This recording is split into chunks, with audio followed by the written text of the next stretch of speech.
Estamos na aula 35 da nossa série de Bereshit. E essa aula é muito especial, que a gente vai falar sobre Akedat Yitzhak. Traduzem como o sacrifício de Yitzhak. A gente vai ver que no final não tem um sacrifício. E então, ao pé da letra, seria o episódio chamado pelos nossos sábios de a amarração de Yitzhak, né? Akedat é a amarração. A gente vai ver depois o que isso significa. Mas muito importante dizer que essa aula é muito importante. Talvez a aula mais importante desde que a gente começou todas as aulas. É a aula mais importante porque aqui é o ápice da história de Abraham e daqui Abraham vai ser escolhido. Aqui Abraham vai virar o primeiro patriarca do povo de Israel. Então aqui é formado o povo de Israel, aqui o Abraham ele realmente é consolidado. Então talvez toda a trajetória que a gente está, não só desde quando começou Abraham, mas desde quando Deus criou o mundo, aqui talvez é o ápice da história. Então é muito importante entender essa aula, ver, rever. Não vou falar nada nessa aula, tipo assim, até o final, toda a profundidade. Tem muitas coisas que têm que ser pensadas e muito mais profundas do que eu vou falar. Então a gente vai estudar hoje o capítulo 22 de Gênesis, de Bereshit. A gente vai começar só um versículo antes que a gente não falou muito na aula passada, mas só resumindo, a aula passada a gente viu sobre a história de Ismael e Yitzhak, né? Quem quer saber rever a aula passada. E a gente terminou depois a história de Avimelech e Avraham, que Avraham faz um pacto então com o rei Avimelech e ele declara, ele dá algumas terras, né, um território deixa de ser do poderio de Avimelech e até os netos, bisnetos. E também Avimelech fala, deixei você morar na minha terra. E a gente vê que a terra não é de Avimelech, Avraham fica calado e a gente no final viu até a opinião do Rashbam, dizendo que os acontecimentos aqui vão ser consequências exatamente disso, vai ser uma das opiniões. Mas vamos para o versículo 34 do capítulo 21, que é o último versículo do capítulo 21. Está escrito, vai agora Avraham be'eretz Plistim Yamim Rabim. E depois disso tudo, morou Avraham na terra dos Plistim, naquela terra, muitos dias, tá bom? Muitos dias. E aqui tem outra, talvez, questão, que é o seguinte.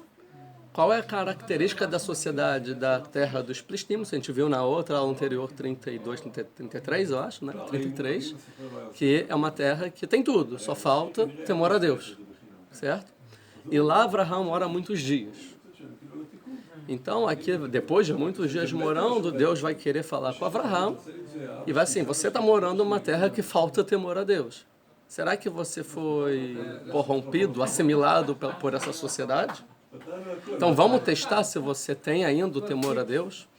Tanto que no final de toda essa história, vai vir um anjo do céu e falar, não mata o Yitzhak, que agora eu sei que você tem temor a Deus. É a conclusão, agora eu sei que você tem temor a Deus. Ou seja, a conclusão é que Avraham no final é sabido que tem temor a Deus. Tem a pergunta, Deus sabe? Isso a gente vai chegar quando for nesse versículo. Deus já sabia, óbvio que Deus tem temor, que Avraham tem temor a Deus. Não vamos explicar isso agora, tudo calmamente vamos explicar na hora. Sim? Pergunta? Não? Então, o que é muitos dias? Morou muitos dias.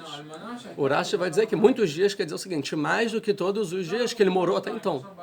Ou seja, ele foi para Israel com 75 anos. Avraham aqui tem 100 anos, 100 para 101 anos, né? Então, ele morou em Israel 25 anos.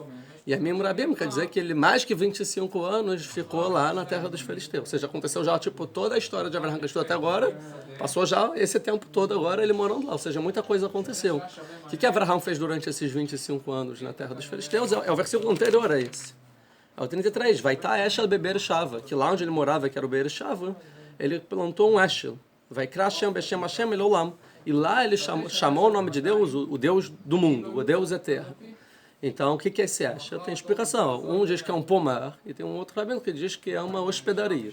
A ideia é que ele, a mesma coisa que ele fazia lá perto de Hebron, perto de Sodoma, que ele chamava todo mundo, ele fez lá agora. Tinha o Beersheba, tinha um poço de água que ele cavou, tinha um pomar, tinha frutas, tinha hospedaria. Fala que o que é Eshel? Fala nossos sábios que Eshel seria Achilá. Esta seria a primeira letra. Eshel é Aleph, Shin, Lamed. Então, Achilá, Shtiá, Liná, ou Levaiá também. Ou seja, alimentação estiar, beber, né? E também dormir, ou então acompanhar, acompanhar o hóspede. Ou seja, que ele fazia ele recebia os hóspedes, e daqui aquele midrash que o hóspede vinha, depois agradecia, muito obrigado por tudo que você fez, e falou, agradecia bem, o que eu fiz? Não fiz nada. Ele falou, fez, você me deu comida, você me deu tudo, nunca ninguém tratou melhor. Falou, nós sabemos que ele dava a melhor comida, que os hóspedes gostavam, cada um de acordo com a sua alimentação. Lá tinha um pomar, ou seja, tinham frutas que talvez não tinha em outros lugares, ele tinha todos os tipos de frutas possíveis, né? Então, ou seja, aí o pessoal falava, obrigado, aí falava, por que obrigado? Você tem que agradecer a Deus, Deus que deu tudo. Aí eles falavam, Deus que Deus. Assim que ele falava Deus, então ele começava a explicar sobre Deus, e assim vai Krab Hashem Hashem, ele chamou o nome de Deus, ou seja, ele espalhou Deus no mundo inteiro. Lá também na terra dos filisteus, que era o trajeto entre Egito, Síria, Líbano, Porto, Israel, Eretz Canaan, tudo lá, então. Beersheba era mais pro centro, né? De hoje, pelo menos, é mais pro centro. Então, a ideia é que esse Beersheva é o Beersheva. Tem uma pergunta aqui. Esse Beersheva é o mesmo lugar que é chamado Beersheva. Tá. Isso, por enquanto, a gente não vai analisar, tá? Mas no lugar chamado Eretz Plistim, talvez é um pouco fora também, tem uma discussão, não quero entrar nisso agora, para não desviar do nosso assunto aqui. Os Plistim, aí eles, na época de Yoshua, eles ficavam mais em Gaza. É a terra de Gaza, exatamente lá, isso. Não necessariamente a terra dos Plistim, naquela época não necessariamente esse povo, são os filisteus, tá? Mas talvez que Moshe, quando deu a Torá, falando, essa é a terra que hoje em dia tem os filisteus. Que é a terra, na verdade, dos Avim, a gente viu isso ano passado. O povo chamava Avim. Por isso que o rei dos Avim é o Avi Melech, o Avi rei. A terra dos Avim. Depois vai vir um povo lá de Creta e vai dominar esse povo. E vai se assentar lá e vai ser a terra, na época de Moshe, dos filisteus. Tá bom? Vai agora. O que quer dizer vai agora, Avraham? E morou Avraham. Vai agora é diferente de Vayeshev. Vayeshev e assentou, que é exatamente você definir essa sua terra, você é proprietário. Vai agora vem de ger, de estrangeiro, ou seja, ele morou de forma provisória, de forma estrangeira, ou seja, eu não sou possuidor da terra que eu moro. Também revelando aqui a característica de Avraham em relação à sua terra. Eu não sou residente, a terra não é minha, eu sou um estrangeiro aqui. E assim ele se comportou por muitos anos.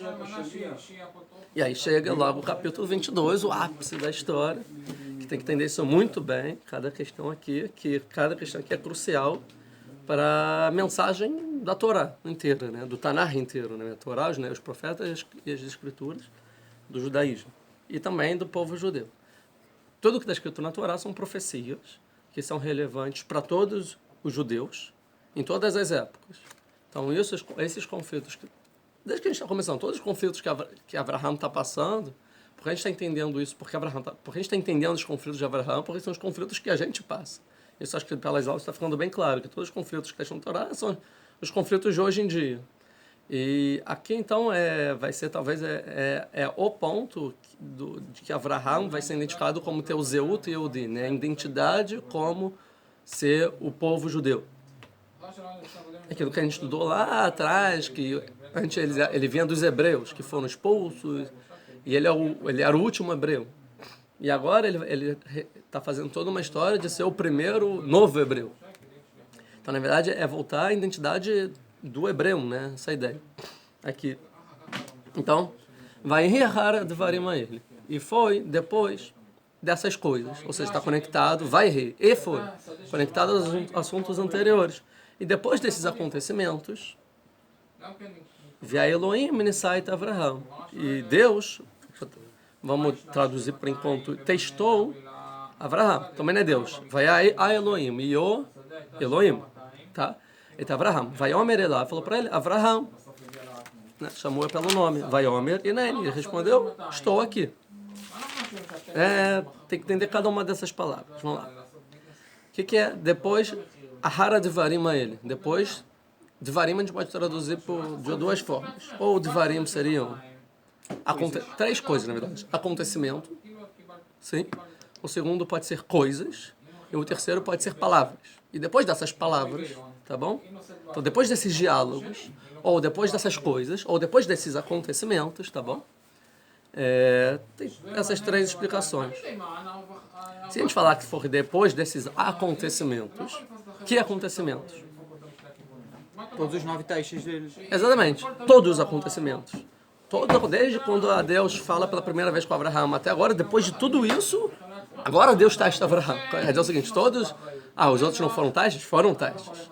Fala em Pirkei Avot, na ética dos pais, que Abraão passou por 10 testes e saiu vitorioso em todos. 10 testes. Quais são os 10 testes? Tem discussão. Mas pelo que a gente leu, a gente pode ver mais ou menos, não sei se é essa a opinião, mas dá pra ver assim. Primeiro teste de Abraão. Sai de casa. Lech Lechá, vai para a terra de Israel, que é o primeiro dito que a Torá traz sobre Abraão. Interessante que, por essa opinião, ele ser tacado na fogueira não é um teste, não faz parte dos 10 testes, só para entender o que é cada teste. Fome. Chegou na terra de Israel, depois fome, muito bom. E foi pro Egito. Sará foi raptada. Aí Sará foi raptada. Depois, quando volta do Egito, Lot, briga com Lot. Depois que briga com Lot, que acontece a guerra. Sequestram Lot, ele entra para a guerra. 4 reis contra 5 reis, certo? Depois, e Ismael nasce. Nascimento de Ismael. Isso não seria um teste. Ele tem que expulsar Agar de casa. Expulsar, não o nascimento. Não. A história de todo é que o Ismael vai nascer, né? Ok. Tem que expulsar Agar de casa e depois tem Brit Milá. Aí acaba para Shalech Lechá. 7 testes. A princípio, pela nossa contagem rápida, não estou conferindo aqui por alto, tá? Porque tem vários testes, tipo, que você pode contar de várias formas. Depois, Sará foi raptada por eu Avimelech. falei Brit Milá, né? Aí depois Sodoma e Gomorra, né? Que Deus ele vai com o diálogo de Deus Sodoma e Gomorra.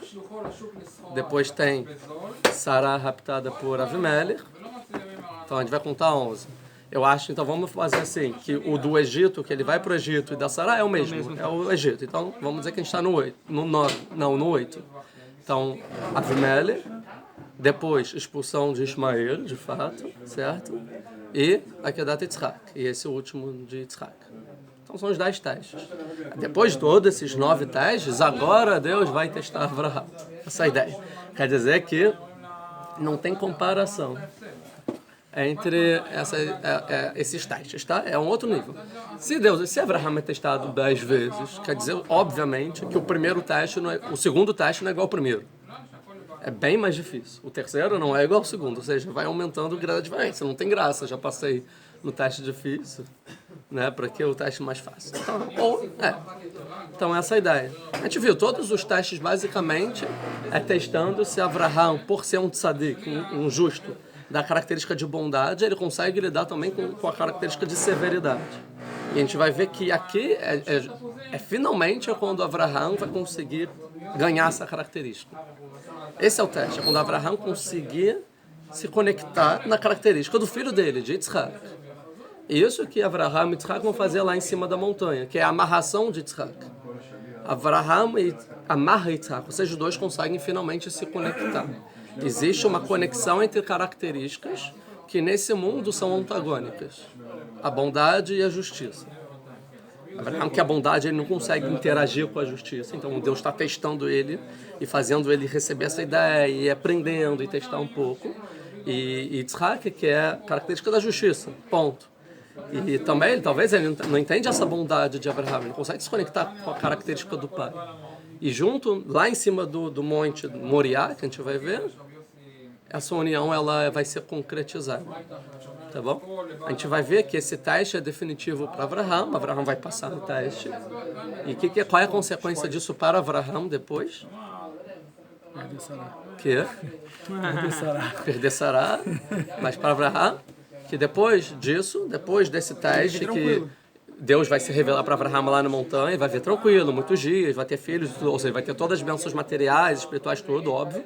Vai pro Olamabá, tudo isso a gente vai ver depois. Mas a consequência disso é que nunca mais vai ter uma revelação divina para Abraão, depois de lá em cima. É a última revelação que a Torá conta de Deus para Abraão. Porque se Deus se revela para alguém e está escrito na Torá, é porque é um teste. Porque é uma coisa diferente. Que Deus precisa intervir no mundo. Porque pela forma natural não aconteceria. Então Abraão completou, então pronto, não precisa mais de intervenção divina. Interessante que Abraão depois Como se ele tivesse completado toda a missão. Completou a missão, então não precisa mais também de revelação divina e Deus contar coisas para ele. Já entendeu tudo que tinha que entender. Tá interessante. Então vai Advarim ele. Então isso é acontecimentos. Talvez acontecimentos também, porque Advarim ele, depois desses acontecimentos. Talvez são todos os acontecimentos, desde a criação do mundo. Depois de tudo que Deus criou o mundo, agora Deus veio testar Abraão, para ver se o mundo valeu a pena ser criado. Está escrito no capítulo 2, lá em Gênesis. Não tem de falar isso, mas pode ver. Né? Capítulo 2, aqui. Versículo 4. Ele é Todot Hashamayim. Essas são as gerações dos céus e da terra. Bei Baram, que ele criou, que foram criados, Beyom Masot Hashem, quando Deus fez Hashem Elohim, Aretz Veshamayim. Que é um versículo totalmente redundante, que já diz que Deus criou o mundo antes. Depois, essas são as gerações, importante essa palavra, gerações, com 2 vav, a gente explicou na época lá, porque são gerações de Mashiach, de revelar o que é o ser humano, o que ele tem que ser e tal, para completar, dos céus e da terra. Bei Bayam, que foi criados no dia que ele fez Deus, Elohim, o céu e a terra, ou seja, repete. O que é Bei Abraham, mesmas letras de Beavraham. Você fala, ensinando nossos sábios que por causa de Abraham, Deus criou o céu e a terra. Deus criou o mundo, porque sabia que ia ter um tzadik chamado Abraham. Em que momento? Nesse momento. E agora está na hora de testar Abraham. É interessante isso. Desculpa interferir. Claro. Interessante isso é que, por exemplo, quando eu estudei isso antes de Rosh Hashanah, quando Deus fala com Adão, e ele fala Adão, ele fala que ele está escondido. Sim. E agora ele fala Abraham, ele fala Inene. Exatamente. Na verdade, o Adão também responde Inene, a gente vai ver isso bem colocado. Ele responde Inene, só que ele está escondido. E Abraham fala Inene, eu estou aqui. E aí, com você falando todos os acontecimentos desde Bereshit, então dá para se conectar que talvez sejam os acontecimentos desde o pecado de Adão. Isso, passando por Adão e chegando a Abraham. Tem isso porque Adão pecou, então muito bom. Todos os acontecimentos. A gente vai tocar nesse assunto, muito bom. Então, essa outra pode ser palavras. Não, vamos primeiro coisas. Então, depois dessas coisas, que coisas? Tudo que existe no mundo. Então é isso, desde a criação de Deus, Deus vai testar Abraham, tá?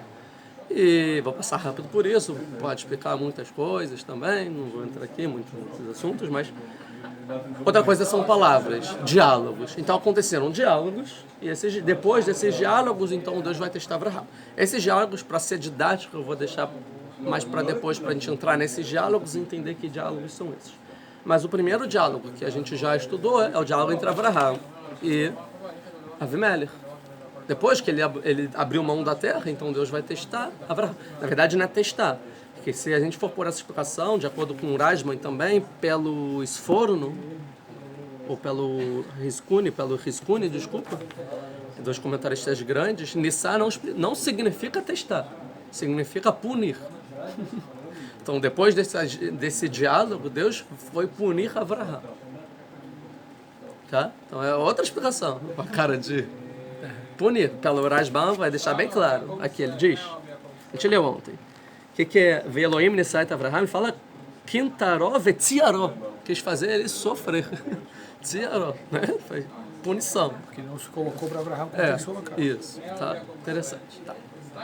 Então, a gente entendeu o que é a Hara Dvarim Ha'el. O que é depois essas coisas. Agora vai entender Ha-Elohim.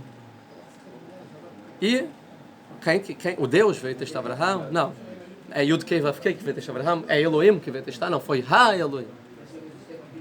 Ha-Elohim não é Elohim, é outro nome de Deus, certo? Outra coisa. Se a gente for ver, por exemplo, o Orachaim, ele vai explicar aqui que é Ha-Elohim. Elohim a gente viu que é a característica de justiça. Ha-Elohim é uma característica de justiça mais profunda. Muito mais pesada. Tipo, Ha-Elohim é toda severidade veio para Abraham. Muito difícil. O Rav Sherk, ele explica uma coisa um pouco mais... Não mística, um pouco assim, mal explicada, complexa.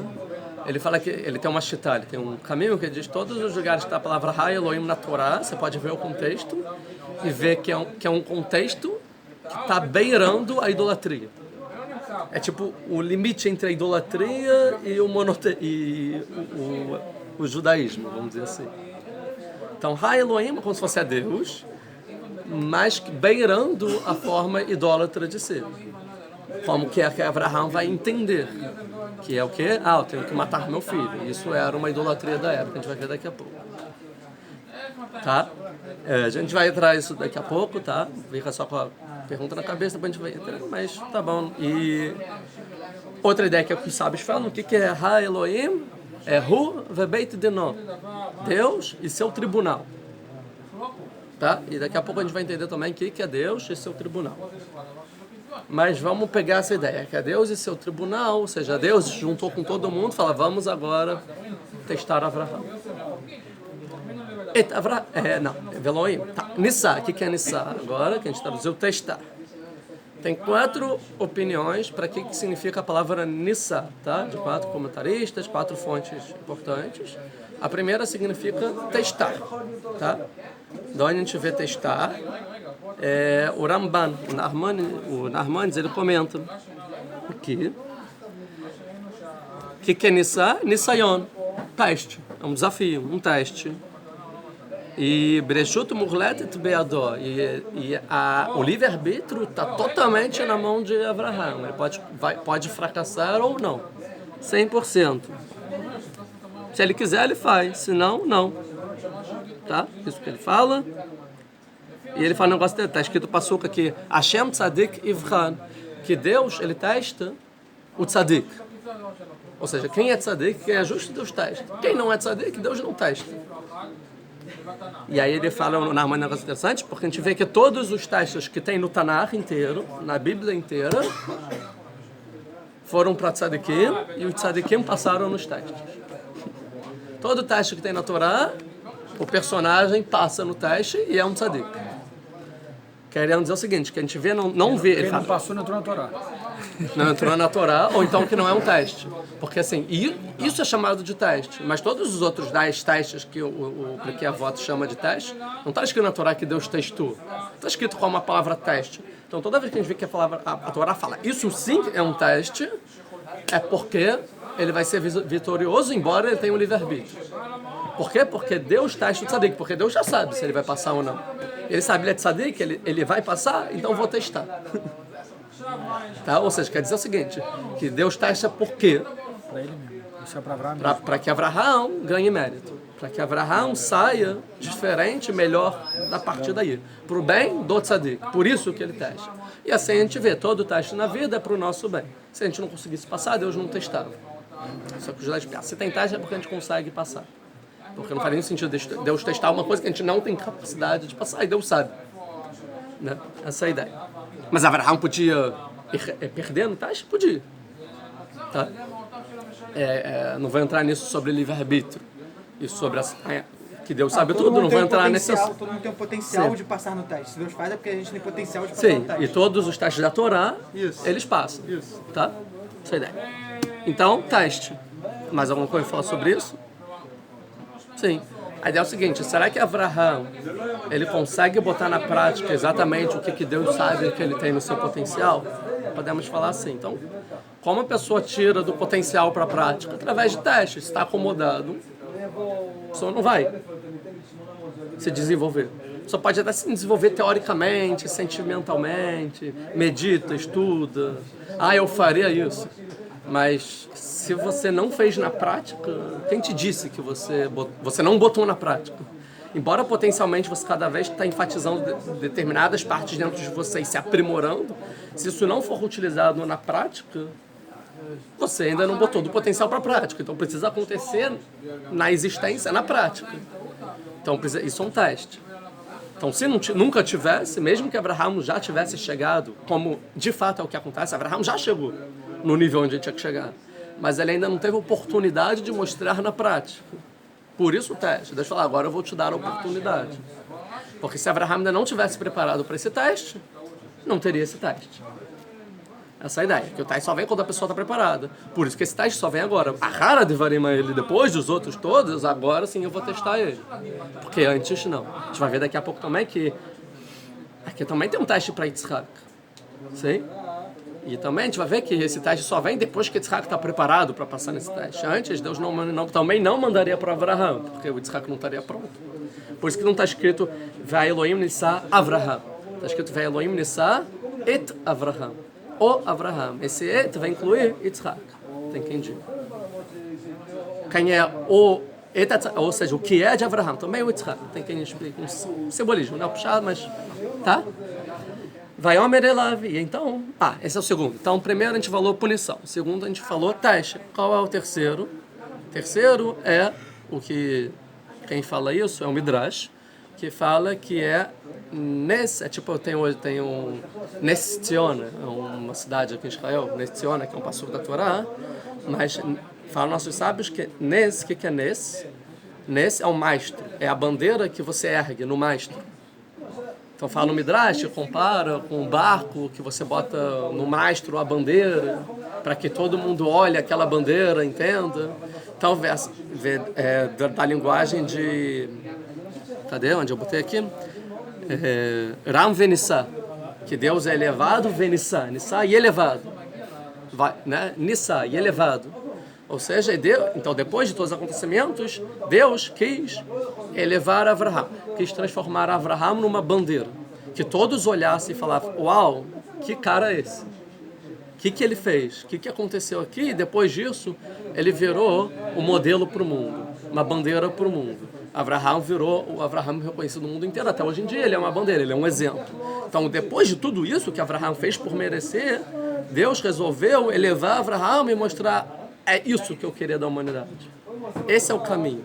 Esse é o início do caminho. Não o caminho inteiro, esse é o início do caminho. Ele é o primeiro patriarca do povo de Israel. Tá? E a quarta explicação para Nes seria de... Nissá, desculpa, para Nissá seria Nes, milagre. Né? Que, na verdade, o que é Nes? Nes também é de elevar, que assim falou Abravanel. É de milagre, quer dizer o seguinte, depois disso tudo, Deus queria trazer para Avraham uma transcendência, ou seja, mostrar que acima da natureza, que esse teste foi acima do natural que um pai poderia suportar. Então, uma coisa além da natureza. Falar, mas eu já vi aqui no Brasil umas coisas horríveis, a gente vê que a mãe matou o filho. Viu, dá para fazer, não. É diferente, a gente vai ver por que é diferente. Tá? É muito diferente. Primeiro que Avraham tinha a ética impecável. Tá? E Bondade no maior nível. Que? Bondade no maior nível. E outros parâmetros também, que a gente vai ver logo a próxima coisa. Então tem três coisas. Punição, teste, bandeira e elevação. Tá? E esse episódio vai mostrar essas quatro coisas. A gente vai entender melhor daqui a pouco cada uma dessas. Porque vai Omer Elav. E falou, então ele resolveu fazer isso para Avraham, tá bom? Então agora ele vai fazer. Vai Omer Elav. E ele fala para Avraham. O que ele vai falar para Avraham? Avraham. Então vem lá um Deus do céu, Rai Elohim, vai para Avraham e fala Avraham. Só Avraham. Ou seja, vou fazer o teste. Avraham. Ele ouve lá, Avraham. Tá? Então daqui nós sábios vamos explicar o seguinte. O que a Torá quer contar? O que Deus quer... tem os dois pontos. Avraham. O que Deus está querendo falar para Avraham? Assim, agora eu vou te fazer isso. Testar, elevar, tudo. Mas, durante isso, tem uma condição. Você deve ser Avraham. Querendo dizer o seguinte, é o que falam nossos sábios. Não quero que você faça isso sem a sua consciência 100%. Ou seja, porque ele... tem que matar meu filho. Tá bom, vou beber, vou me drogar, vou entrar em êxtase e tal, vou sair de mim, vou ficar maluco, o que, por exemplo, os idólatras faziam, vou botar tambor, música, umas músicas frenéticas, uma rave, ficar tomando pílula, não sei o que lá. E aí depois eu mato meu filho. Isso dá para fazer. Eu vou esquecer um pouco o que eu sou, os meus valores, o que eu penso, minha ideologia de vida. Vou esquecer um pouco quem sou eu, a minha. E aí eu faço. Ele falou, não, Avraham, você tem que fazer isso, não só sem tudo isso que eu falei, mas sendo agora Avraham, 100%. Eu quero que você seja 100% Avraham nisso, que eu vou te mandar agora, que ele ainda não sabe o que é. Avraham, ele sente que é uma coisa diferente, mas o que responde Ineine? O que quer dizer? Ineine, eis-me aqui. Estou aqui pronto para te servir o que você pedir. Avraham está presente. Fala. Seja uma questão de prontidão. Ineine. E aí, aqui que você falou muito bem. que quem antes tinha dito Inene na Torá, só Adão Arishon. Ou seja, o último Inene da Torá foi lá no Jardim do Éden. Desde o Jardim do Éden, todo mundo que Deus talvez chamou, ninguém respondeu, estou aqui para você, pode pedir o que você quiser. Só Avraham é o primeiro, desde Adão. Mas tem diferença entre Adão e Avraham, porque Adão fala Inene, mas ele está escondido. Depois de ter pecado. Ele pecou, ele está escondido no Sabia que tinha feito arbusto, coisa errada. ele está escondido no arbusto, com medo de Avraham, de Deus, e Deus fala, Ieca, onde você está? Onde você está significa exatamente, cadê o Adão que eu criei? Porque esse Adão que eu estou vendo é outro. Diferente de Avraham, seja quem você realmente, seja quem eu criei. E ele responde, Nene, eu estou aqui. Aí então Avraham não, desculpa, Adão, estou aqui. Não, Abraham, tô aqui. Não, Adão fala, Nene, estou aqui. Aí fala, então por que você comeu da... Aí falou, não, foi a esposa que você me deu e foi a cobra. Tá, ele estava aqui, mas acusou. Ele não pegou a responsabilidade para ele. Sim? E dessa pessoa que se colocou em prontidão, mas foi a esposa, né? Que a gente já viu sobre isso na aula lá no início. Talvez era aula 4, não sei, 5, 4. Tem agora, de novo, Avraham. E Abraão fala, nem, mas dessa vez sim, estou aqui de verdade. Não é minha esposa, não é... Sou eu. Eu trato o que você quiser. Então aqui a gente vê que desde Adão o mundo foi se deteriorando, desde Adão a profecia foi acabando até o último hebreu, né? E agora tem um novo Adão no mundo. Agora vai começar a voltar a profecia, o contato. Desde o pecado de Adão, que o ser humano não é mais ser humano que foi criado, que o ser humano foi criado é um ser humano que conversa com Deus. Agora o ser humano está voltando a ser ser humano. É Avraham respondendo, eu estou aqui. Finalmente tem alguém no mundo que ouve Deus te chamando e responde, estou aqui, o que você quer? E não foge, né? Tipo, não o que eu quero, o que você quer, eu estou de prontidão, pode pedir, que eu vou fazer. Tá? Isso é a elevação, é o destaque de Avraham. Olha, quem mais faz isso? Vai Omer e Nain, estou aqui, acabou o primeiro versículo. Próximo versículo. Vai Omer, falou Deus para Avraham. Então eu vou te fazer um pedido, você não está aí? Vou fazer um pedido. Um segundo, que eu já faço isso, só para não falar nada, ficar didático. Isso. Sim, vamos lá. Vai, homem. Fala então, Deus vai fazer agora o pedido, ou a ordem. Karna, o que significa karna? Pegue, por favor. Então Deus está pedindo por favor. Daqui a pouco a gente vai entender porque Deus pede por favor. Pegue, por favor. Deus não precisa pedir. Pegue. Pegue, por favor. Daqui a pouco a gente vai entender porque, por favor. Et bincha, o seu filho. Pegue, por favor, o seu filho. Tá? Sobre tudo que a gente estudou, lembrando, principalmente as aulas de Ismael, com Yitzhak, nascimento, expulsão. Tudo que a gente estudou, quem está acompanhando. Né? Pegue o seu filho. Lembra? Vou voltar uns versículos aqui. Vamos para o 21:10, por exemplo. Um capítulo atrás. 10.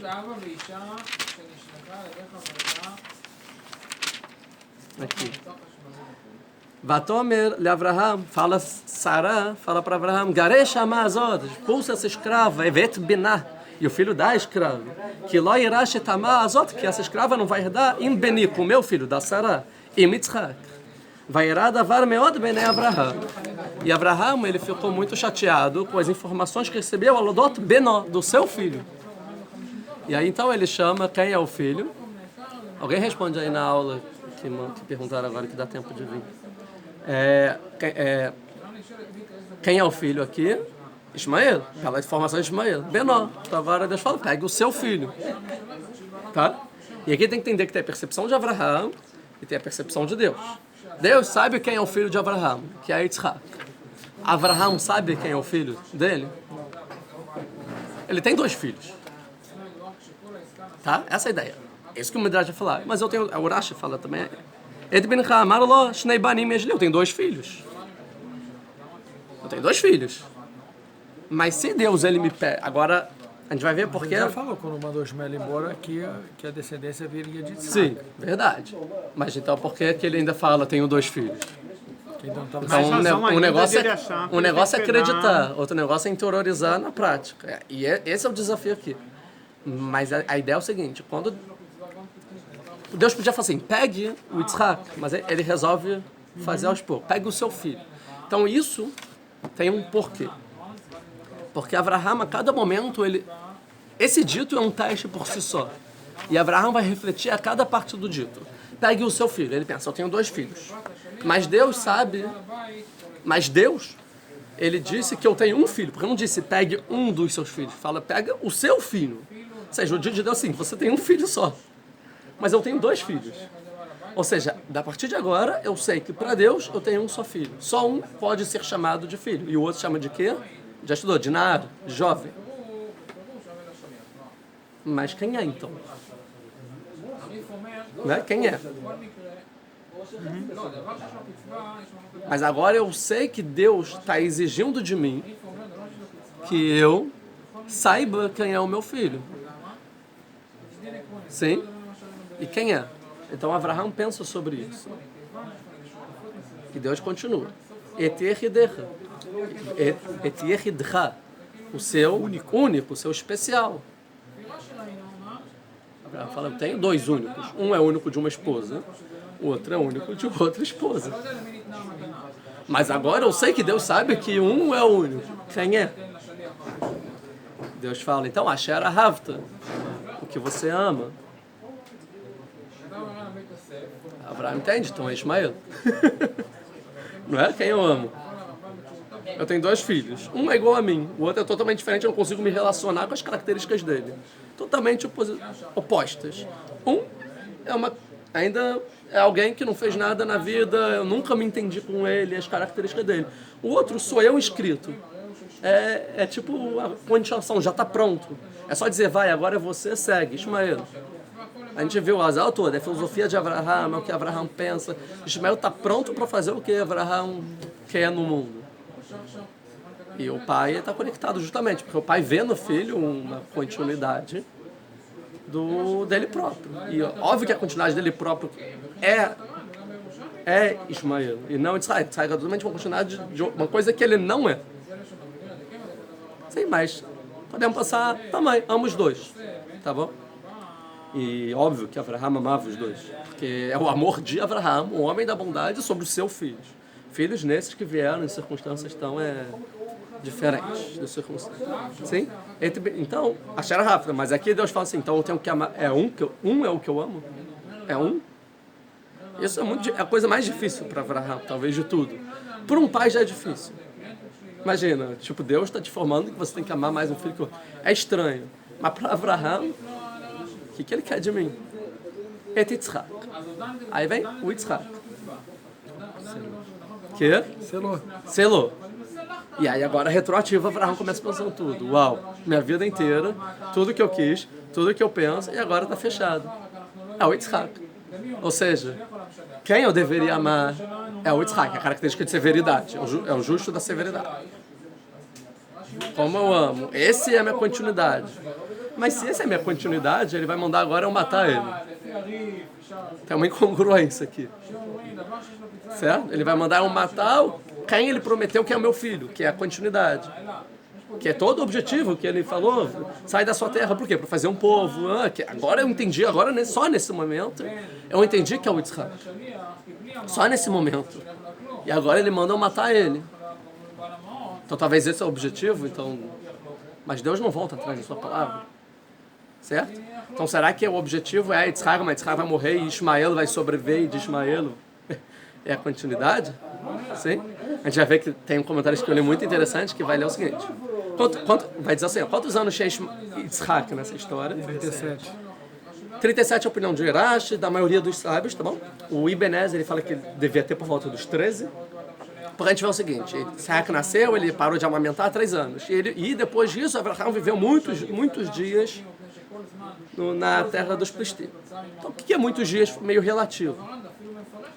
Se a gente explicar que é 26 anos, mais que 25 anos, né? Que ele viveu 25, aí mais, pelo menos, então ele tinha uns 27, 28, 9, tá? A gente aprende no Midrash que são 37 anos, tá? Tem que diga que é 13 anos.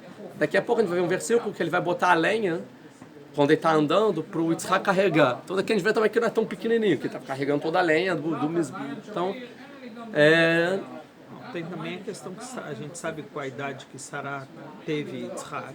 sim. Na medida que a gente sabe com quantos anos tinha Mas ela Abraham. ainda não morreu também. Não, cedo, E também mas, não necessariamente ela morreu quando teve a Akedat Yitzhak. No mesmo momento. São Midrashim. Midrashim. É chato não, mas a princípio sim. A maioria, o consenso é 37 anos. Vamos dizer, 37 anos é tipo um homem, 40 anos a pessoa está completa no seu intelecto, na sua tipo, já trabalhou, já viveu tudo. Ele tem 37 anos. Então é quase a forma completa de Yitzhak. É um filho completo, não é aquela criancinha que não está entendendo nada. E o que eu ia falar? E pegue o... Calma aí, esqueci o que ia falar. Ah, sim. Tem um comentarista que diz o seguinte, que quer que pegue o Yitzhak, então é interessante. Que fala assim, então, Abraham pensou assim, ele vai mandar matar o Yitzhak. Vai então que Yitzhak já teve um filho que eu não sei. Com uma mulher durante 37 anos, ele ainda é virgem, não é casado. Vai então que ele teve um filho com alguém. Então, vai concretizar que eu vou matar o Yitzhak, da descendência dele vai vir a minha descendência. Pode ser o meu neto, que eu não conheço. Interessante, que tem alguém que vai falar assim, que Abraão talvez pensou isso, então.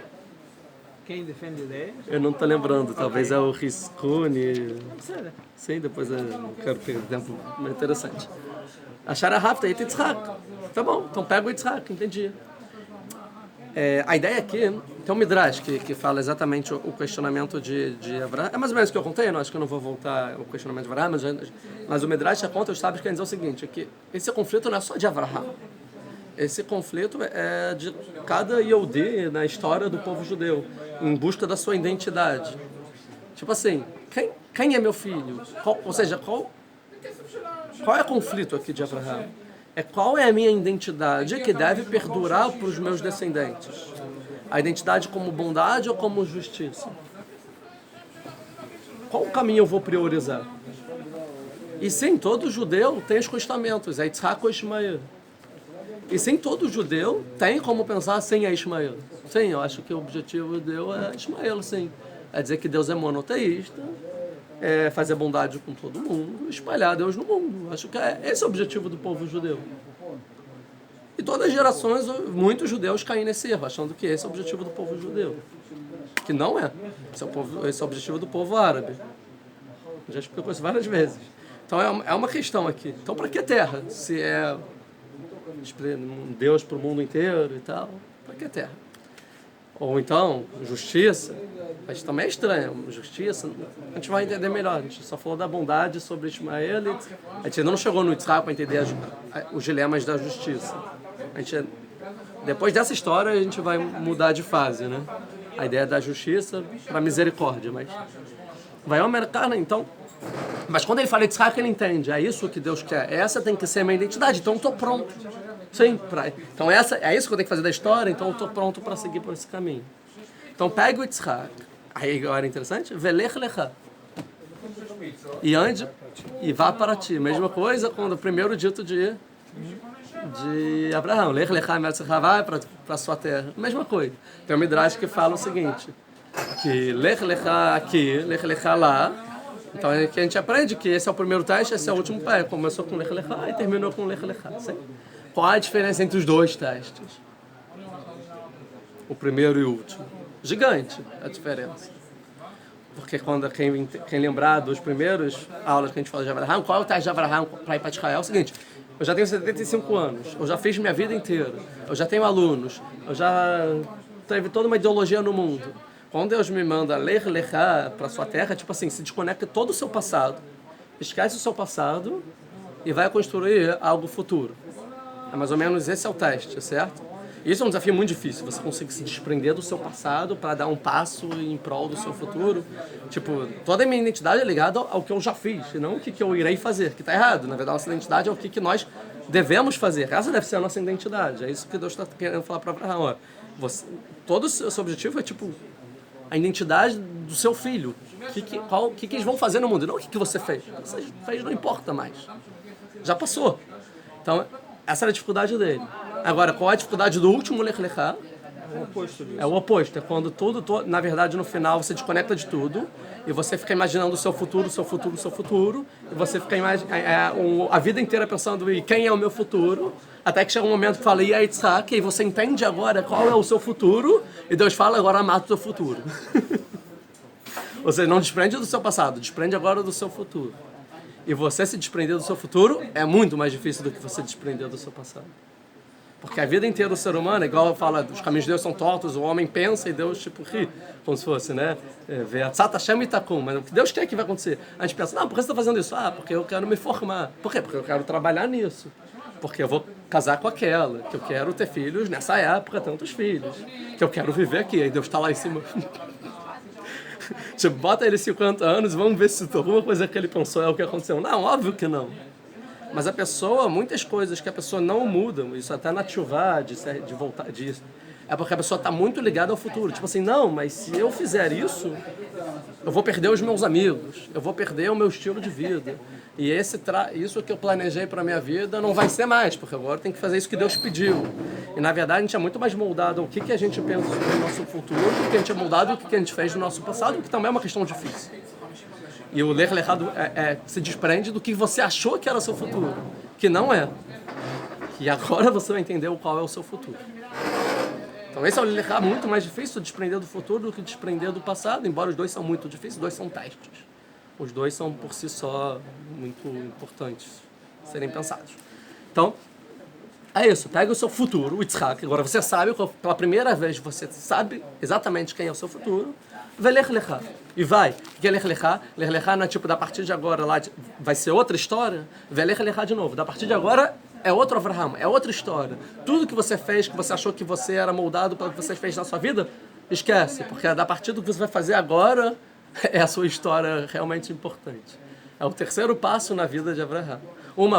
Avraham vira Avraham, e agora Avraham vai virar outra coisa. A gente vai ver, vai virar Avraham. Que Deus vai chamar Avraham assim daqui a pouco, lá em cima do Har Sinai. Do Har Sinai não, do Har Moriah, onde foi construído o templo, né? Do rei Davi, do rei Salomão. E que será construído o terceiro templo. Velech Lechá, Eretz Moriah. Não falou, e vai para a terra que eu te mandar? E vai para a terra de Moriah, Vialeu Sham Leolá, e eleve lá como uma elevação, Alachar Harim Asher Omar Lecha, em um dos montes que eu vou te dizer. Igualzinho, e vai para a terra que eu vou te mostrar. Velech Lechá, algum dos montes que eu vou te mostrar. Mesma coisa, tem um paralelismo tal. Isso o Midrash fala. Cadê onde eu anotei o Midrash? Um segundo aqui, está escrito aqui, página 206. Eu leio na íntegra. Aqui. Et Bincha falou, pega o seu filho. Falou, 2 filhos eu tenho. Né? Então, que filho? Et Hidecha, o seu especial. Ele falou, esse é especial de uma mãe, esse é especial de outra mãe. Falou, que você ama. Falou, e eu tenho limites dentro de mim? Tipo, eu amo esse. O amor de pai ele pode ser limitado entre áreas. Tem um que ama, um que não ama. Aí falou, Yitzhak. Velama logilá lomiada. Aí fala a Torá, fala o Midrash. Mas por que então Deus não revelou direto? Pega o Yitzhak. Por que tudo isso? Que dei lechá vevó beinav. Com o objetivo que Deus lechá vevó ficasse querido, amado perante seus olhos. O quê? Ficasse querido aos seus olhos. Que o Midrash quer contar. A princípio eu entendi o mandamento divino, para ficar uau, mas não, o Yitzhak, essa é a ideia. Porque Deus não falou pega o Yitzhak, para que Avraham passasse a ver Yitzhak com outros olhos, de uma forma com uma paixão muito maior. Que agora o Yitzhak, aos olhos de Avraham, não é o mesmo Yitzhak que antes de Deus falou. Porque ele entende que o Yitzhak que ele entende agora é o Bincha Yehidecha Asher Ahavta. É o que Deus pediu. Então agora é outro Yitzhak aos meus olhos. Então Deus falou degraus para que cada degrau Avraham amasse mais e mais e mais Yitzhak. Até que quando ele ama o máximo, entende que essa é a vontade divina, é o amar Yitzhak ao máximo, mata ele. Tipo, como se fosse. Vamos ver. que de velitem, segunda coisa, um é para Yitzhak, velitem lo sachara kol dibur vedibur, e que é para Abraham ter a recompensa a cada fala e fala. Você não falou só Yitzhak, ele falou mais palavras para que tenha mais recompensas. Porque então, se cada palavra tem recompensa, quer dizer que cada palavra foi um teste por si só, digno de uma recompensa por si só, tá? Aí agora, finalizamos isso. Agora, continua o Midrash. Veio da de Rabi Yohanan, e essa mesma ideia do Rabi Yohanan, que falou, Rabino Yohanan, Lech Lecha, vai para você, Zó Africha Shelcha, ou seja, é o que vai ser seu, é quem é você. O Mimoladeterra, então vai para sua terra e sai da Mimoladeterra, da onde você nasceu, Zé Shchunaterra, esse é o seu bairro. Mi Beit Avicha, da casa do seu pai, Zé Beit Avicha, é a casa do seu pai. Sim? Ela Aretz Asher Areka, para a terra que eu vou te mostrar, sim? É a terra que eu vou te mostrar. E aí olha o que o Midrash fala no final, Velama Logila Omeado, porque não falou direto, vai para a terra que eu vou te mostrar, que dele é Havevó bem na para que deixasse amado aos seus olhos. O quê? A terra de Israel. Uau, a terra de Israel, eu tenho que abandonar tudo que eu fiz para ir lá? Uau, então a terra de Israel não é a mesma que eu pensava 5 minutos atrás. Ele tem o nosso Sahara qual debur vedebur, para que ele recebesse recompensa cada palavra e palavra, porque cada coisa foi um teste por si só. Vialcolo psial psiai, cada passo e passo. Ou seja, cada passo que Abraham faz na vida é uma recompensa. Então, por que conecta o Midrash das duas histórias? Quer dizer que cada fala de Deus aqui é um passo a mais para Abraham também. É um outro passo, uma nova recompensa, uma outra visão de vida, outra história. Ou seja, Abraham é totalmente outro depois desse dito. E ele nem terminou ainda Deus o dito, né? Deus não terminou. Falou, pega Yitzhak. E aí, vamos lá, agora é a parte mais difícil da Torá. Aqui, vamos voltar. Vai para a terra de Moriá. Sim? O que quer dizer Eretz Moriá? Terra da Moriá. O que é Moriá? Que terra é essa? Aí, Rony, que terra é essa? Terra de Moriá. Algumas explicações. Moriática. Primeira coisa. Na prática, onde é Eretz Moriá? Hoje em dia? Jerusalém. Eretz Moriá não é o Hara Moriá. Ou seja, Eretz, a terra de Moriá, é onde tem o Monte de Moriá. O Monte de Moriá, onde foi construído o templo. É em cima do Kotel. Depois eles rasparam e deixaram meio quadrado, aí o muro é exatamente uma... É tipo uma montanha assim, aí eles cortaram essa parte do muro e fizeram da montanha e fizeram o muro. Esse é o muro. Em cima é a montanha. Sim? Então, lá em cima. Agora, isso é hoje em dia. Mas, o que é Moriá?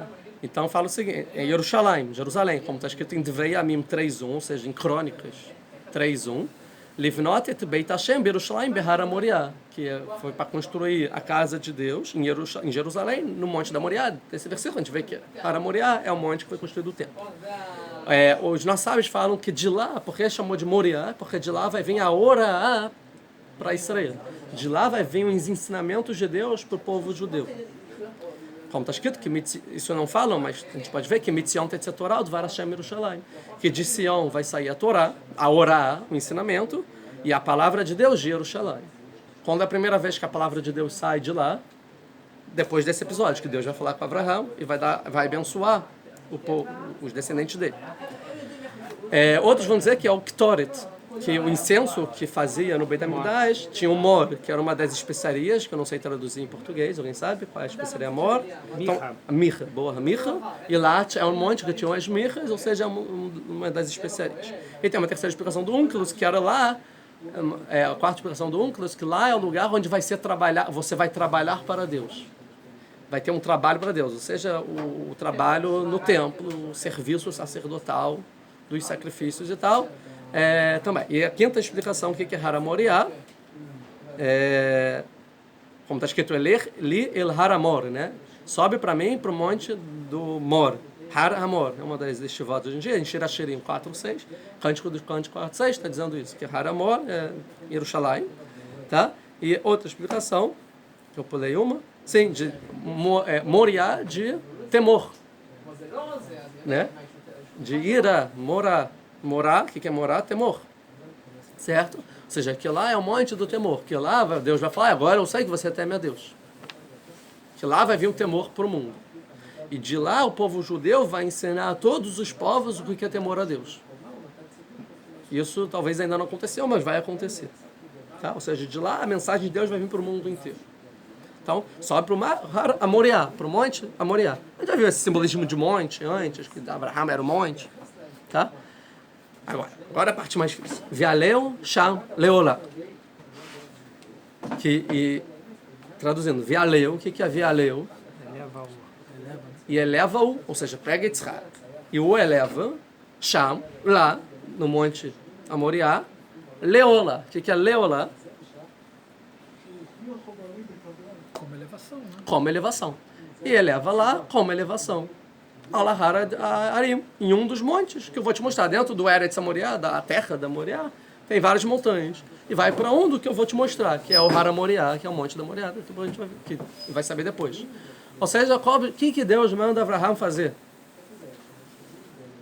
Elevar. O que significa elevar? Subir na montanha com Yitzhak como elevação. Sim? Isso vai falar o mal. Aqui ainda não ia matar. Não, ainda não. Claramente. Nunca foi matar. Deus não fala e mata o seu filho. Não está escrito isso aqui em nenhum momento da história. Não está escrito no passou, tá? Não está.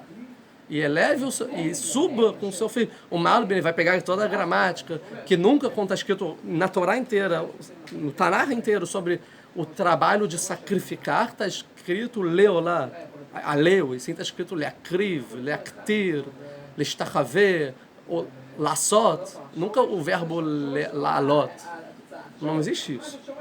Leolá. Tem que explicar que leolá também, se tivesse escrito assim, Vialeu Sham, e se eleve na montanha lá, olá, ou seja, olá é um tipo de sacrifício de elevação que você queima toda, que é traduzido como, e aí aqui a gente vai ver como é a manipulação das outras religiões que traduzem a Bíblia. Porque como é olá em português, como é traduzida? Holocausto. O que significa holocausto? Assassinato. Não.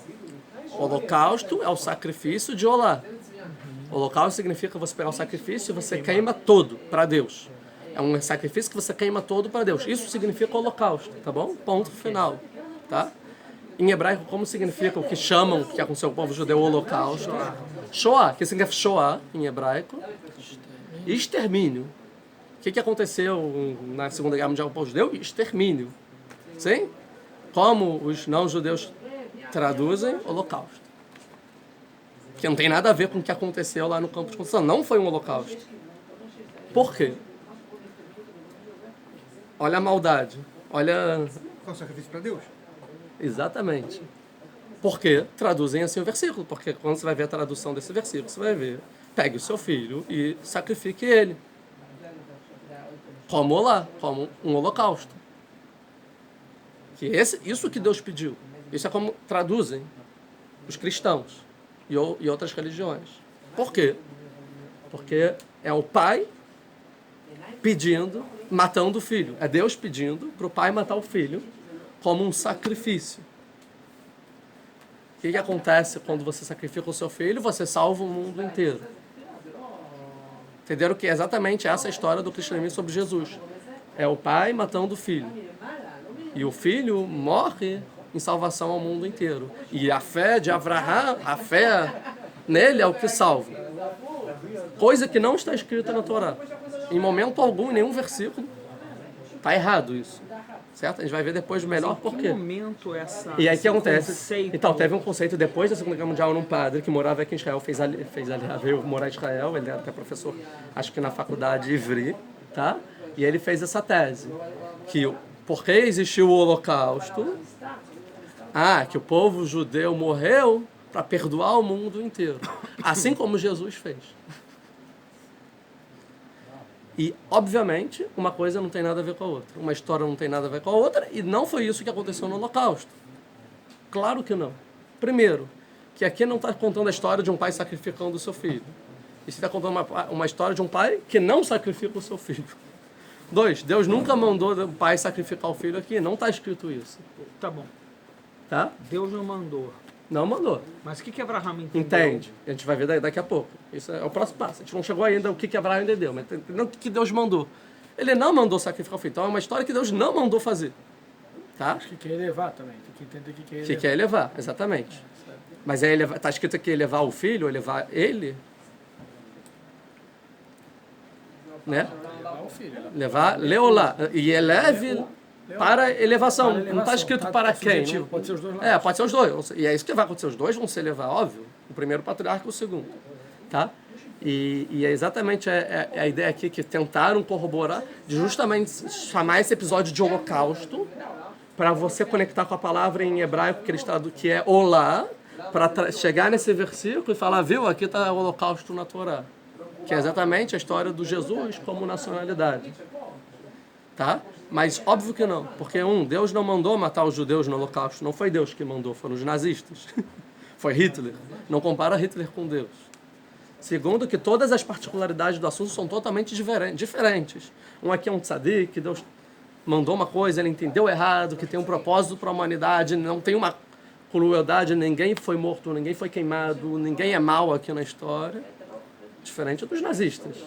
Tipo assim, quem quer trazer essa ideia quer esquecer os detalhes de como foi. Tipo assim, o importante é que o sacrifício existiu e funcionou. Agora, como aconteceu toda a história, não importa. Os detalhes do holocausto não importam. Em nenhum momento os nazistas fizeram nada em nome de Deus. Nada de nome de Deus, exatamente. Ou seja, você nunca pode comparar essa história com o Shoah, não o holocausto. É errado.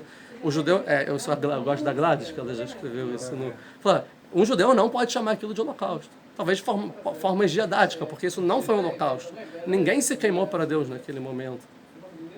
Não foi isso que aconteceu. Foi uma maldade da humanidade que exterminaram os judeus e vários outros povos também, e ideologias, que não deve se repetir. E Deus abomina isso, com todas as suas forças. E ponto final. É isso. E, obviamente, você dizer que o Salvador do mundo é um pai que mata o teu filho é uma coisa extremamente abominável aos olhos de Deus e não ética. 100%. É só alguém ter um pingo na cabeça de pensar, falar, realmente, essa ideia. O que eu acredito? É que o pai, que é Deus, mandou matar o filho de uma forma bárbara, crucificado e tal, humilhado, para salvar a humanidade. Tipo assim, que pai mata o filho? É isso o objetivo da humanidade? Não. Essa história está totalmente furada na ética básica da questão. Isso a Torá vai dizer, a gente vai entrar daqui a pouco como a Torá diz isso, e isso o Midrash vai dizer também. Tá bom? E qual a ideia? Que Deus abomina matar crianças. Óbvio, um ser humano que mata filho, o pai que mata o filho, é a pior espécie de pai que existe. Tá bom? Qual é o problema? Que naquela sociedade, um pai que matava seu filho era reconhecido como a melhor pessoa do mundo. Como assim? Vou ler em português. Está aqui em Jeremias 19, capítulo 19. Feito o quê? Feito lá, Moller? Moller, exatamente, que a Torá fala várias vezes. Vamos ver. Capítulo 19, Jeremias, que está na época do primeiro templo, um pouco antes da destruição, tá? Alguns anos, talvez mais 100 anos, 200 anos, Jeremias. E ele vai falar uma profecia. Assim disse o Eterno, vai e compra de um oleiro, que vende óleo, um vaso de barro. E chama os anciãos do povo e dos sacerdotes. O povo judeu estava fazendo idolatria de Baal, que é o nome da... Né? Baal Peor, é o nome... Né? Então tinha essa idolatria, tá? Que não é judaico, que Deus abomina essa idolatria, a gente vai ver. E dirige-te ao vale de Ben Inon. Então tinha um vale de Ben Inon, nós vamos falar que é um vale fora de Jerusalém, perto, fora, tá? De Ben Inon. A gente vai ver o que se fazia nesse vale, que fica na entrada do portão de Harsit. E lá proclamarás a palavra que eu te dirigir. E dirás, ouve a palavra do Eterno, ó reis de Judá e habitantes de Jerusalém. Então os reis de Judá, os habitantes de Jerusalém, iam para esse lugar. Assim disse o Eterno dos Exércitos, o Deus de Israel, eis que trarei um mal tão intenso sobre esse lugar que tremerão os ouvidos que escutarem sua destruição. Ou seja, eu vou destruir isso. Esse Beit Inon vai ser destruído de forma que quem ouvir a destruição vai tremer. Não quero ir, igual Sodoma e Gomorra, se fosse. Porque me esqueceram e conspurcaram, não sei o que significa isso, conspurcaram este lugar. Sei, vocês me esqueceram e conspurcaram tudo de errado, não sei o que isso. Talvez a gente pegar o hebraico a gente vai saber. Corromperam, não sei. Porque como? Uma coisa que não é boa. Certamente. Exatamente. Como queimando incenso a outros deuses. Ou seja, como eles fizeram isso? Como queimaram incenso a outros deuses, ou seja, um tipo de sacrifício a outros deuses, através de incensos, que nem eles, nem seus pais, nem os reis de Judá jamais conheceram. Ou seja, que nunca na cultura judaica teve esse tipo de serviço. Isso nunca conheceram. E empaparam este solo com sangue de inocentes. E derramaram muito sangue de inocente aqui. Ou seja, teve muito assassinato em nome ao Deus aqui. Que inocente, que é o sangue de inocente? Os filhos deles. Ou seja, eles matavam o filho nesse Beit Hinom. Construíram lugares elevados para Baal. Eles fizeram lugares para Baal, que era a idolatria, para neles imolar seus filhos. Imolar. Pelas chamas, queimavam como ofertas de elevação a Baal. Holocaustos. Olá. Tá? Praticando assim, agora o mais importante, atos que nunca ordenei, sobre os quais não falei e nem sequer ocorreram em minha mente. Ou seja, eles se referem a Abraão. Ou seja, eu nunca quis que pais matassem filhos. Por isso tem que ser destruído com todas as forças. Essa ideia de pai matar o filho como uma forma de serviço em nome de Deus é uma ideia pagã. Não é uma ideia monoteísta de forma alguma. Tá? Ou seja, sim, o cristianismo pegou várias ideias pagãs de Roma. E essa ideia toda do mito criado em volta de Jesus é pagão, total. Não tem nada monoteísta, nada do judaísmo, nada da história de Abraão, nada da crença de Abraão, nada. É pagão. É algo politeísta, da cultura grega, romana, antes de vir o cristianismo e tal. Não tem nada a ver com Jesus. Jesus nunca falou nada disso também, se é que Jesus existiu ou não vou entrar nisso. Mas nunca os apóstolos pregaram isso. É uma questão pagã, ponto final. Toda uma mitologia criada dizendo que o objetivo do maior ser humano é aquele que... o filho que morre pelo seu pai para salvar a humanidade em nome de Deus. É estranho. Dá ânsia só de pensar isso, tá bom? Essa é a ideia. E aí os sábios eles falam isso. Aqui, em Tanit 4a, onde está? Não, primeiro vamos o que acontecia. Aí tem um Midrash contando como era essa idolatria. Eu não escrevi até o final, que eu não consegui. Tá? Mas fora de Jerusalém, tinha uma estátua com a cara de um egel, de um bezerro, igual bezerro de ouro, um bezerro, com as mãos estendidas como mãos de seres humanos, de um homem que recebia, né? Assim. E incandesciam ele até as mãos ficarem flamejantes. Então botava fogo, até que a mão pegava fogo. E tinham 7 salas, uma mais interna que a outra. Então cada interna é mais tipo um serviço a Deus mais aprimorado. Você é um sacerdote maior, está mais ligado a Deus. Cada uma servia para um sacrifício diferente. A primeira era sacrifício de aves. Segunda, de cabra. Terceira, de carneira. A quarta, de bezerro. A quinta, de vaca. A sexta, de boi. Tem uma sétima. E a sétima era o filho. Ou seja, o sacrifício mais honrado é sacrificar o próprio filho, na cultura do Baal Peor. Sim? O 7º filho. E os magos, não eram magos, né? Os monges, os padres, as pessoas que ficavam lá, os idólatras, né? Os sacerdotes, diziam que não tinha algo mais elevado que isso. Ou seja, se você quer fazer uma coisa elevada, sacrifica o seu filho, que é para poucos. É só para quem tem muita fé. É só aquele sacrificar o filho. Ou seja, qual é a cultura da sociedade? Tipo assim, eu sou ruim porque eu não consigo sacrificar meu filho. E aquele que consegue, uau, você é o próximo sacerdote. Sacrificou o seu filho, salvou a humanidade inteira graças a esse honroso ato. Mas se todos fossem fazer isso, o mundo não continuava, né? Por isso que é alguma coisa difícil. Não todo pai tinha tanta ética assim, uma pessoa tão elevada para sacrificar o filho. E aí contava, e ele, o pai, beijava o seu filho. Os magos pegavam o filho e davam para o Moller, né? Moller é o que realmente matava o filho, que era o sacerdote. O mago, o papa, né? Tipo, como se fosse. Tacavam, aí eles começavam todos os outros tocar tambor e faziam barulho, cantavam, para o pai não ouvir o filho gritando. E aí eu não consegui mais escrever o resto do Midrash, tá bom? Só para entender. Ideia boa, interessante essa, que porque toda a questão de música, o pai não conseguiu ouvir os gritos do filho enquanto ele sofria.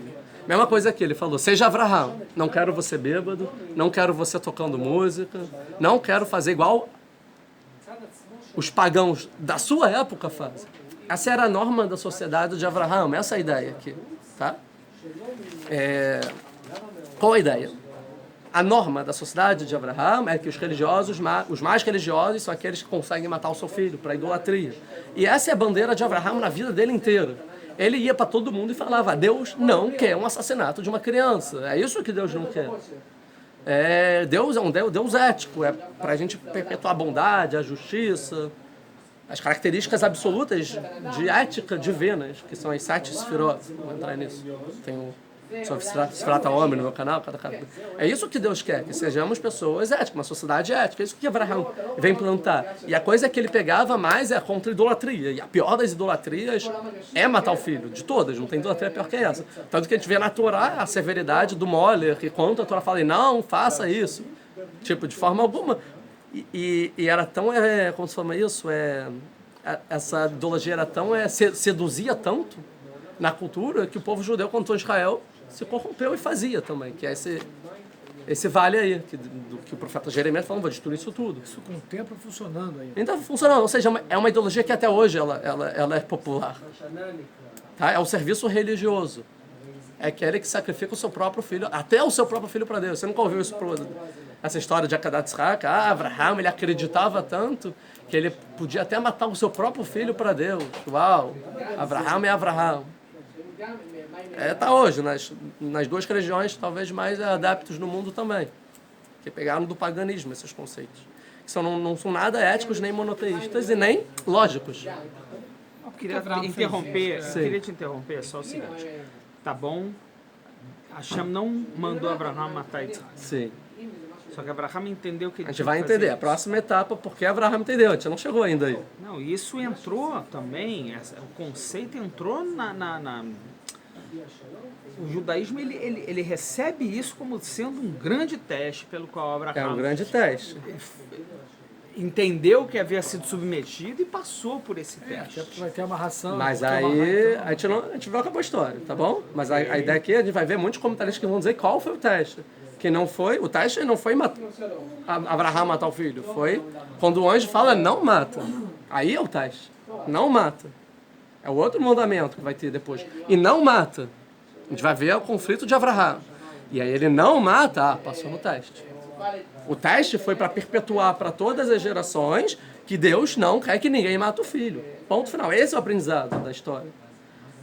Isso daí é gente preguiçosa. Que foi assimilada pelas culturas que viveram, do cristianismo, do islamismo, lá na Europa e tal, que não lê a Torá direito. E pega discursos de outras religiões que pegou do paganismo. É uma coisa tão sedutora no ser humano, a gente vai entender por quê, que é fácil entrar dentro da cultura e do seu serviço religioso. Que é justamente aquela ideia de que para você ser religioso você tem que acreditar e ter fé e dar tudo por Deus.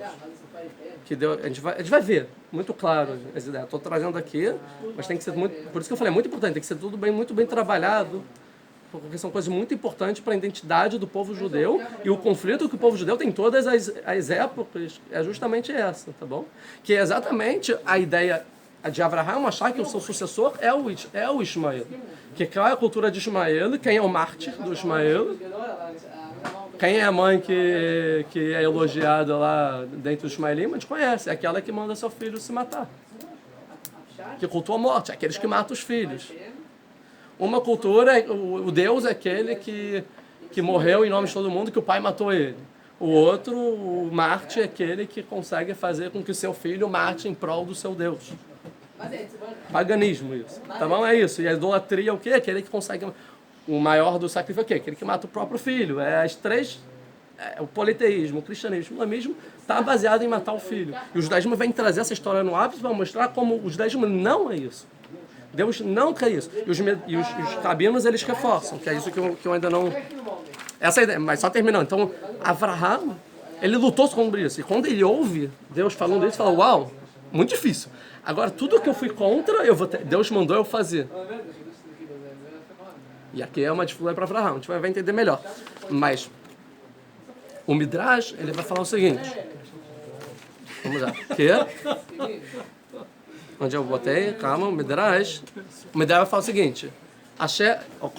Quando eu falo aqui, atos que eu nunca ordenei, porque aqui é uma ordem, Deus, né? Atos que eu nunca ordenei e não falei e nunca veio ao meu coração, nunca passou pela minha mente, essa é a ideia. Aí fala o Midrash, atos que eu nunca ordenei, tá? Em Maseret Tanit 4a, atos que eu nunca ordenei são, se refere a Meshá, o rei de Moab, que matou o próprio filho em nome de Deus. Ele falou, isso que ele fez eu nunca ordenei, nunca mandei alguém matar o filho, tá errado. Sobre os quais não falei, sobre a história de Iftar. Em português, como é Iftar? Não sei. Iftar, que ele faz um juramento, que a primeira coisa que ele visse quando saísse de casa, se ganhasse, quando entrasse em casa, ia sacrificar. Quando ganhou a guerra, a primeira coisa, vou sacrificar. O que ele quer? A primeira coisa que é a filha. Aí fala, vou ter que sacrificar minha filha. E no final ele não sacrifica, mas deixam ela em solitário a vida inteira. O que o Midrash vai falar assim? Sobre os quais não falei. Tipo assim, nunca falei que tem que matar a sua filha. Tipo, totalmente errado. Porque você quis sacrificar a sua filha? Não, nunca falei. E aí ele fala, e nem sequer ocorreram em minha mente. O que o Midrash fala? Se refere a Yitzhak, filho de Avraham. Ou seja, isso de você entender que Deus mandou matar Avraham, nem sequer passou na minha mente. Não foi isso, que Deus nem sequer passou na mente dele. Nunca foi isso.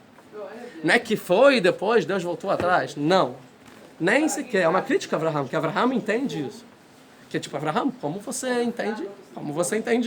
Como isso você achou que passou pela mente de Deus? E essa não é uma crítica, e também é um ponto positivo de Avraham, a gente vai ver melhor, sobre a afobação de Avraham em querer fazer a vontade de Deus.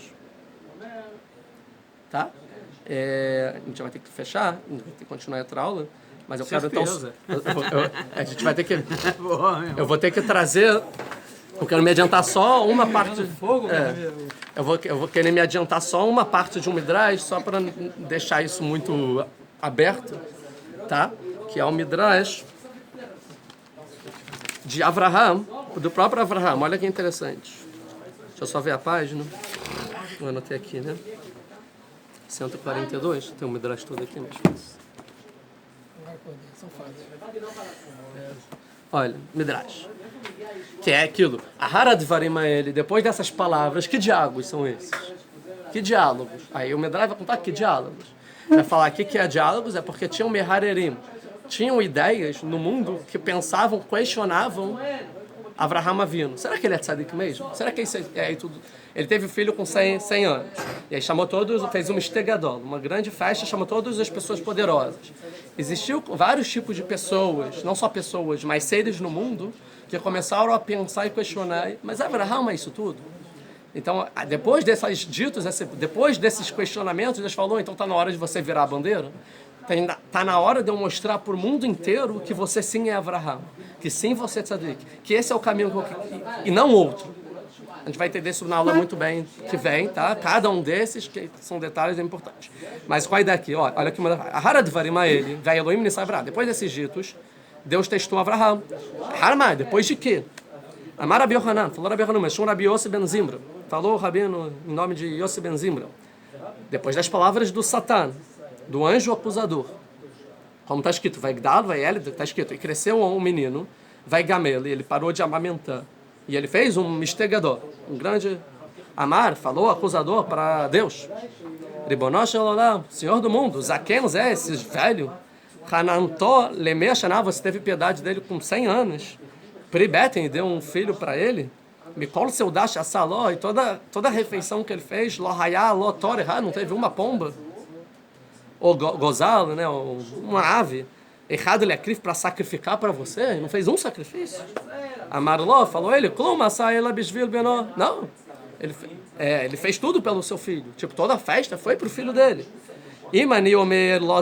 Não, ele faria qualquer coisa pro filho dele. Se eu falasse para ele sacrificar o seu filho, imediatamente ele sacrificaria. O Rashi vai trazer algumas partes desse Midrash. Sim. E Sanedrim? Sim. E Sanedrim? Isso aí sai de... Sanedrim, 89. Veio Elohim Nisai Avraham.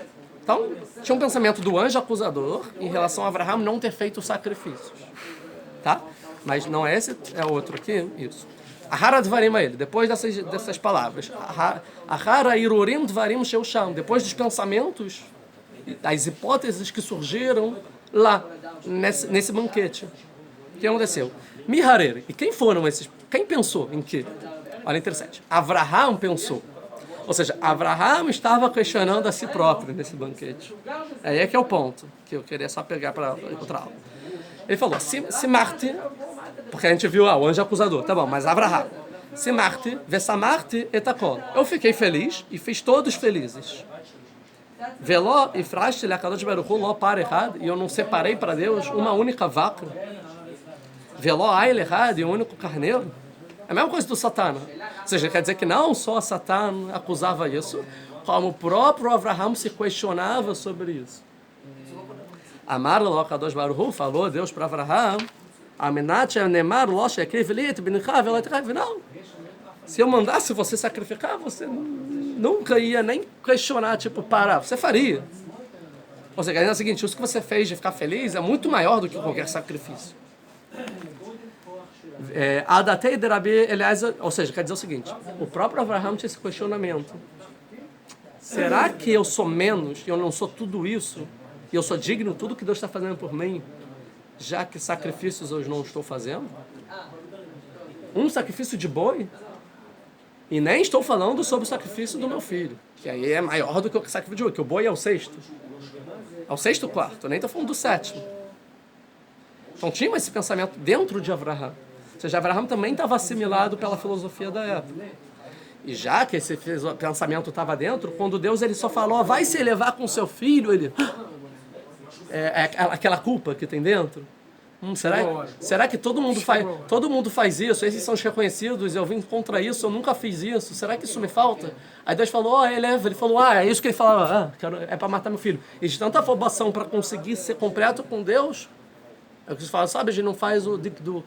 Ele não é minucioso nas palavras de Deus e já entende de cara que é matar o filho. E aí Deus vai ensinar a Abraham que não, eu não quero que você mate o filho.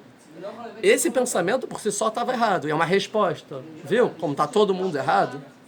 Porque todo mundo acha que o tzadik é aquele que mata o filho, que sacrifica para Deus. Mas não é isso que eu quero para a humanidade. Não é isso que eu quero de você. Por isso você é Abraham e não o resto é Abraham. Essa é a sua diferença para os outros. Qual é a diferença de Abraham? Já adiantando, qual é a diferença de Abraham para todos os outros ideologias? Que você faz o que eu mando. Você fala em Neine.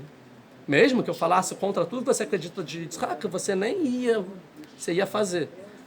Mas não, no final eu quero te mostrar que eu não sou esse Deus, não é isso, não é assim que me serve.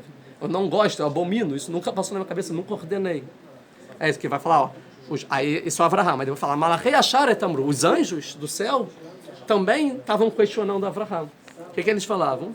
Abraham, que deixou todo mundo feliz e ficou feliz e não separou para Deus um boi. Ou seja, os anjos falavam a mesma coisa. Então, aqui vem a gente vai ver o que são esses anjos. Então, também, a mesma coisa que Abraham pensava, e o Satã pensava, os anjos também pensavam. Amar Lahem Kadosh Baruch falou, não, se eu mandasse matar o filho, ele não parava. Quem era o outro que pensava? Yitzhak veio Ismael, agora tem mais dois, então tem a Satã, tem Abraham, tem os anjos, agora tem Ismael e Yitzhak. Ismael, que o Urash também traz isso, Hayom Medayanim Zemzé, um ficava com o outro Medayanim, né, julgando. Um falava, eu sou mais querido do que você. Que eu tive o Brit Milá com 13 anos. E ele falava, o outro, não, eu sou mais querido que você. Que eu fiz com 8 dias, como Deus ordenou. Amarle Ismael, falou Ismael para Yitzhak. Ani Haviv Memecha, não, eu sou mais querido de você. Lemacha Hayasafek Beadin Limchot Velom Michite. Eu tinha uma dúvida na minha mão em fazer, ou, tipo, eu podia escolher, e eu não me ausentei, eu fui lá e fiz. Eu tive a escolha. Beotosha Amar Yitzhak. Naquele momento, então, Dvarim, depois dessas palavras, naquele momento falou Yitzhak. Alevai Hayanigla Alai Akadosh Baruch Hu. Quem dera que Deus se revelasse para mim, Veomer, e falasse para mim, Sheachatecha Echad me avirei. Corta algum dos seus órgãos. Veloi Kav me adi. Eu nem ia gaguejar. Eu ia direto cortar. Isso está falando, eu farei isso simples. Ve'Elohim Nisait Abraham. Depois dessas palavras, Deus testou Abraham. Então tem várias filosofias, várias pessoas que isso quer dizer muitas coisas para o mundo até hoje em dia. Ou seja, são filosofias. O que Deus gosta? Qual a identidade? O que a gente tem que trazer para o mundo? Tem o Satã, tem os anjos, tem o próprio Abraham, tem o Ismael e tem o Yitzhak. A gente precisa entender essas 5 e entender como, através disso, Deus responde para todos esses pensamentos. O único que não tinha dúvida nenhuma era quem na história? O próprio Deus. A gente vê que até Yitzhak está pronto, ele não dá... Ou seja, lá o que Yitzhak falou, eu estou pronto, se Deus me pedisse, eu ia. Agora eu posso fazer Abraham se engrandecer no mundo inteiro. O que quer dizer ele ser uma bandeira, mostrar como a filosofia do mundo inteiro está errada e somente a filosofia de Abraham está certa, os atos de Abraham estão certos. É o Iném, eu estou aqui à sua disposição, eu faço o que você mandar. Eu não quero alguém que acredita, porque não é emuná que se trabalha para Deus, não é com fé. Eu quero alguém que faça. Faça o que eu peço. É isso que eu preciso. E o que Deus pede não é matar o filho. O que Deus pede é o objetivo daquela idade que a gente vai ver ela que vem. Tá bom? Então, você vê, acompanha.